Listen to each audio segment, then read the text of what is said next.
안녕하세요. 정체갈림입니다.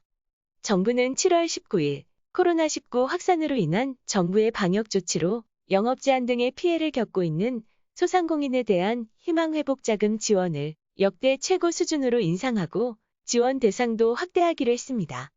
5차 재난지원금에 포함된 소상공인 희망회복자금을 8월 17일부터 지급하기로 했으며 지원 대상 113만 명의 80%인 90만 명가량이 1차 신속지급 대상이고 나머지는 8월 말까지 지급합니다.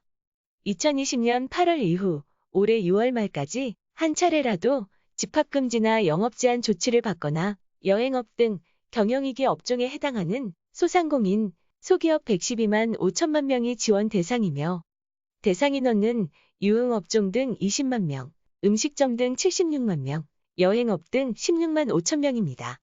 2021년 2차 추가 경정 예산안에 따르면 정부가 책정한 지원금은 1인당 100만 원에서 900만 원으로 총 3조 2,500억 원이며 희망회복자금을 최대 900만 원 받을 수 있는 소상공인은 전체의 0.3%이고 72%는 300만 원 이하의 지원을 받을 것으로 예상됩니다.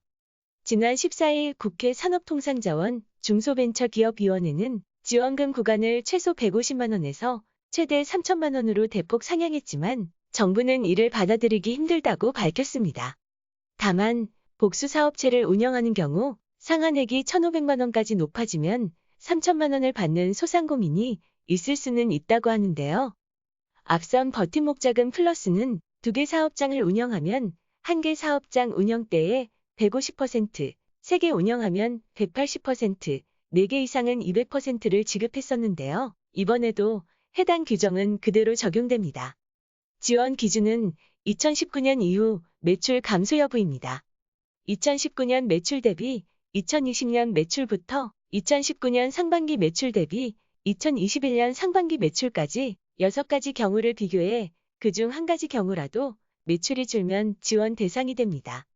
지원 유형은 방역 수준, 방역 조치, 기간, 규모, 업종 등 업체별 피해 정도를 최대한 반영하기 위해 기존 7개 유형에서 24개 유형으로 세분화합니다. 지원 대상은 우선 집합제한, 영업제한 조치에 피해를 입은 소상공인들이지만 손실보상심의위원회의 심의 결과에 따라 소기업도 지원 가능합니다. 지원 금액은 방역조치의 수준과 기간, 신청인의 소득 규모 등을 종합적으로 고려해 사업소득 감소분이 될 전망이며 인건비와 임차료도 추가로 반영할 방침입니다. 국세신고 자료 등을 활용해 사업소득 감소액이 산정되고 증빙 서류 없이 온라인 간편 신청으로 지급 절차를 밟으면 됩니다. 이번에 정부에서 지원하는 소상공인 희망회복자금으로 조금이나마 도움이 되시기를 바라겠습니다. 이상 정체갈림이었습니다.